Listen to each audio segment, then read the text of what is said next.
Hi guys, welcome to our niece TV Zealots. My name is Denise and my partner in crime is Mary. Mary, say hi. Hi. Do like this video if you're ready for Star Trek Episode 7, Season 2. Listen, the search for Spock is officially over. Now starts the search for Spock's brain. I thought that up. I'm so ready. Keep going. I thought that'd be a good intro. So no more spoiler alerts. It's Saturday.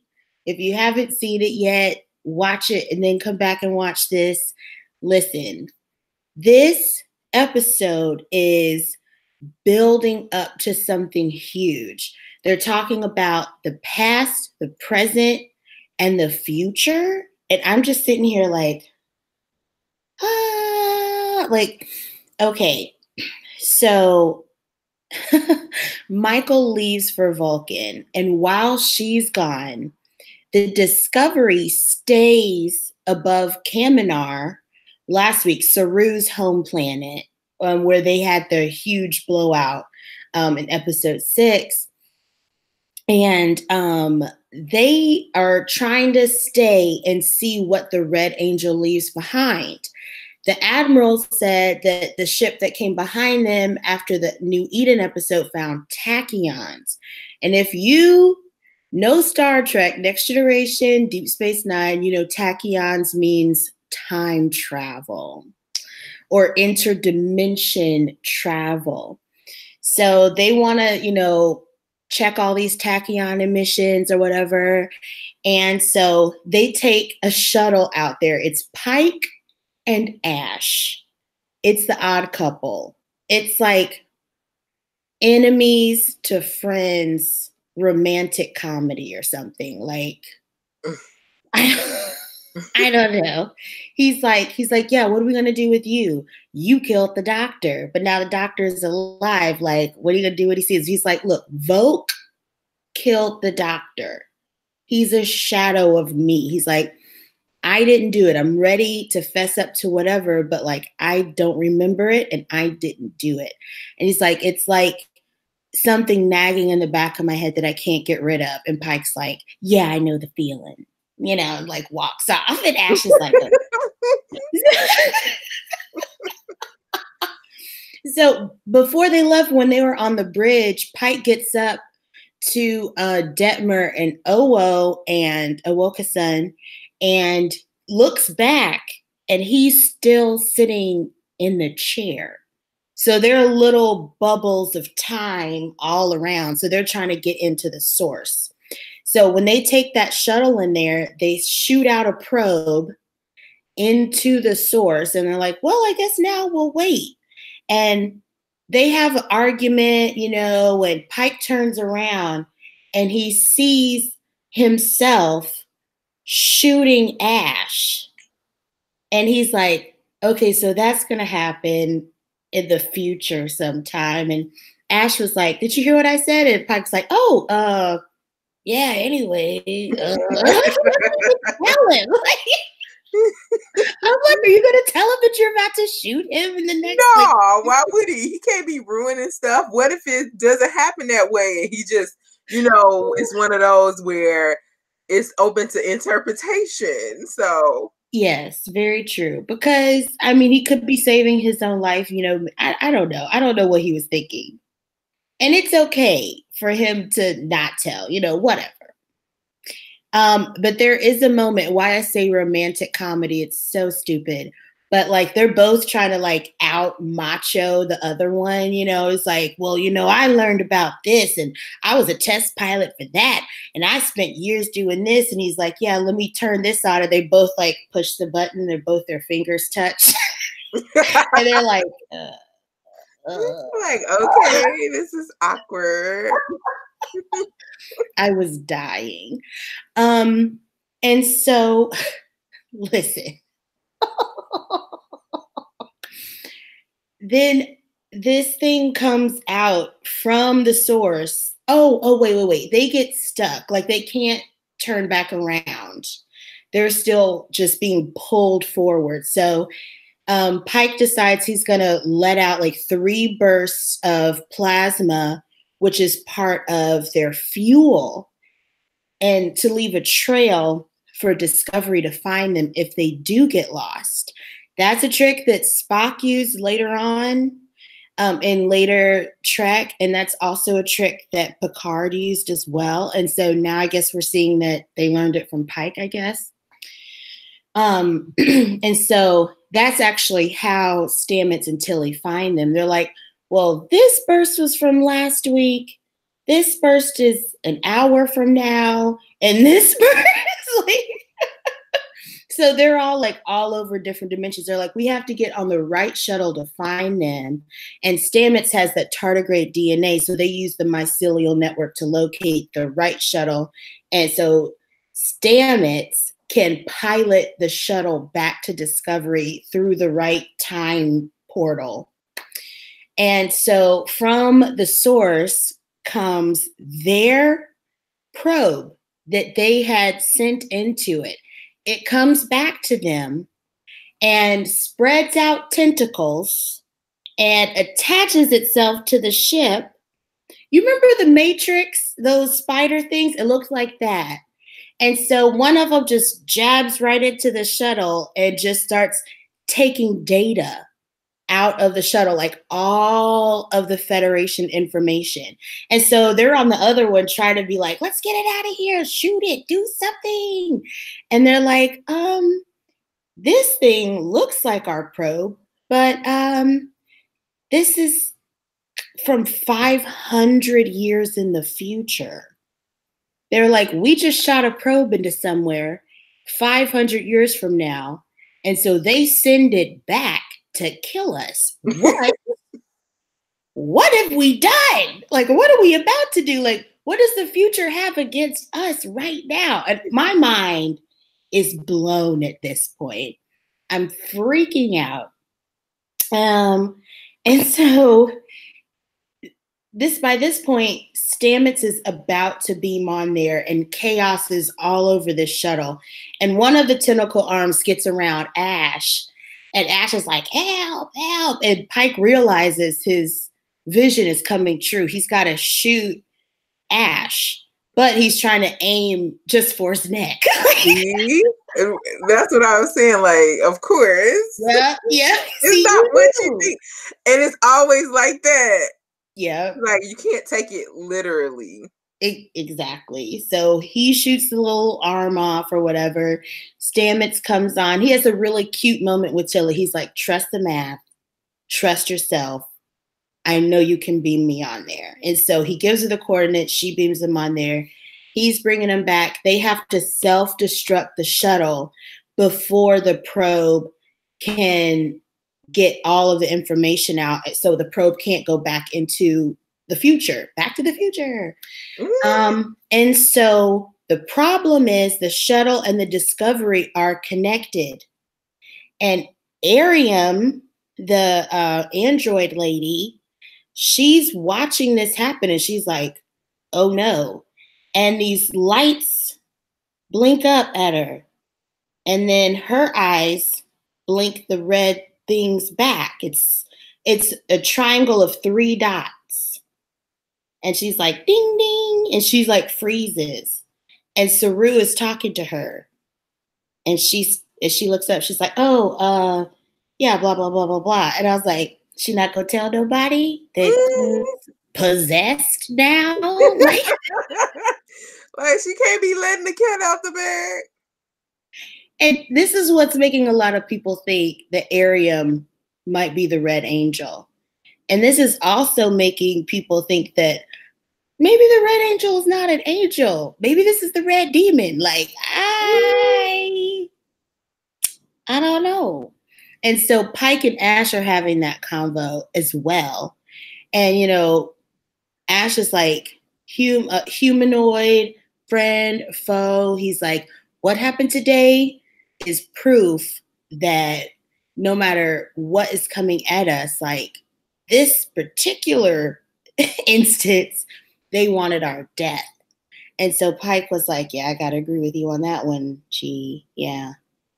Um, so let's go. Let's do the Spock arc here.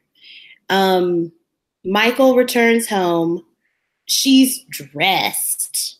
Okay. Vulcan looks amazing, right? Beautiful shots, like from the floor up. She sees Sarek. He's in like deep meditation, trying to like find Spock. The way he found Michael in the very first episode when she was in the brig. And so Amanda's like, yeah, he's trying to find our son. Oh, LOL. And Michael's like, okay, you're lying. You're hiding it somewhere. Where is he? You know, she's like, fine, I'll take you to him. And so and she called her on it so fast. She's like, yeah, I've known you. How quickly she gives in is just hilarious. Well, and I'll tell you well, why. you got me. Well, I'll tell you why, because Spock is an incoherent mess. He's saying random words, random letters, scribbling stuff into the wall. And Michael's like, this chamber has like a certain kind of metal or crystal or radioactive net around it where Sarek would not be able to penetrate it with his mind. So Amanda hid him there on purpose. So, of course, Sarek follows them. He's just pretending to pray. He wasn't really pretending to pray. Jesus. And, you know, Amanda's like, you know, as the wife of the ambassador, like, I'm going to, you know, plead immunity and not let Spock be imprisoned or whatever. She was like, if he was like this, he didn't mean to kill anybody. Like, he doesn't even know where he is right now. And Sarek, of course, the lawful neutral that he is, he's like, this man, no matter if he's my son, he broke the law, he's got to be turned in, you know. And she was like, how are you going to bring Michael into this? You can't smuggle him out of here. And like, he has this break for like half of a second. And he's just like, I am not going to lose 2 children in one day. And I was just like, oh.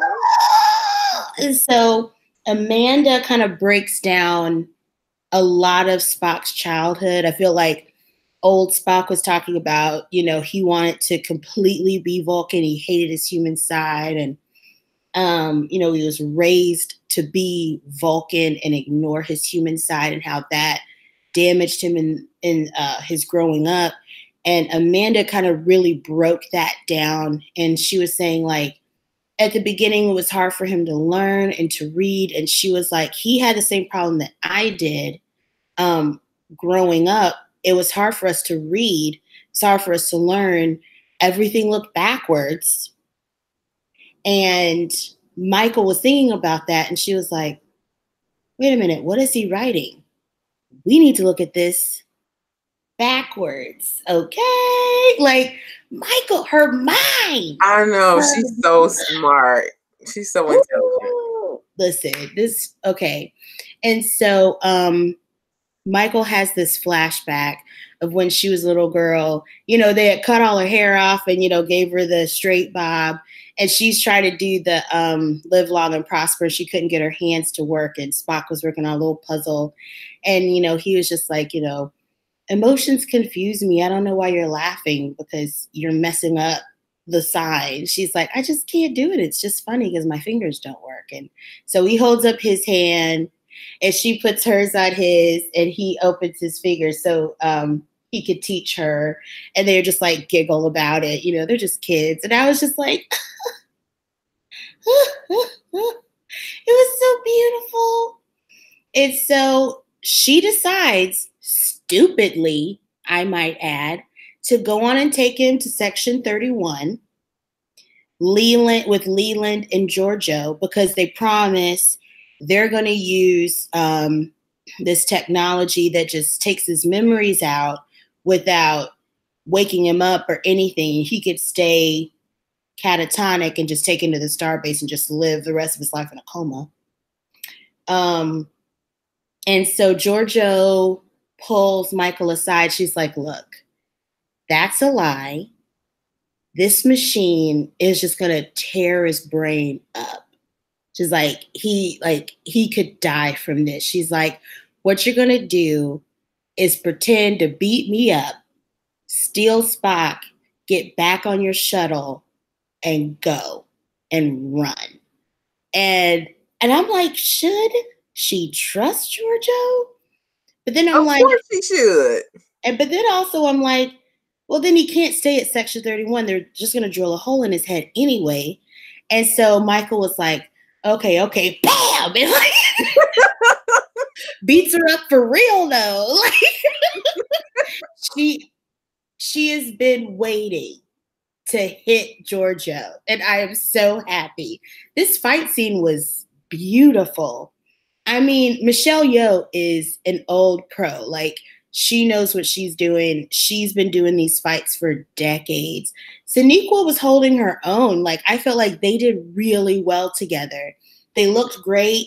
And so she gets Spock. She gets him out there. Like, he's still kind of saying the numbers and saying the piece of Alice in Wonderland about, like, you know, how deep the well is, and like she fell so slowly, or she felt like she was falling so slowly, but it's probably just because the well was so deep. And, you know, and Michael just like hugs him, like puts her head on his chest. She's like, I don't know what I'm going to do. Like, I just saw my fault. And then he says the numbers again. And she's like, hold on a second. Wait a minute. The numbers are backwards, not just his thinking. So she puts into the computer. Oh, crap. I wrote it down. Well. Anyways, 6 numbers, and I can't remember what they are. But the computer pulls it up, and it's the coordinates to Talos 4. Talos 4 is the planet from The Cage, the very first Star Trek episode with Captain Pike and Number 1 and Spock. And I'm like, like, I'm ready. I am ready. And should I tell you, Denise, what I saw in the next week on Star Trek Discovery? Yeah, go ahead. Okay, so Spock is back in his right mind, and he enables Michael to see part of their past and this possible future 500 years from now. And we also see a little glimpse of Dr. Culber seeing Ash again for the first time and knocking him across the room. All right, let's do this. So I am ready for Talos 4. I'm ready for the lunchroom brawl. Like, next week, it's just going to be all of the emotions. Like, I hope you guys are ready for this too. Like, whoo. Anyway, I'm ready. It's going to be exciting. Yes. I'm sorry, I'm done. Okay, guys. Well, that's it. We will see you next week. Thanks and have a great night. Bye.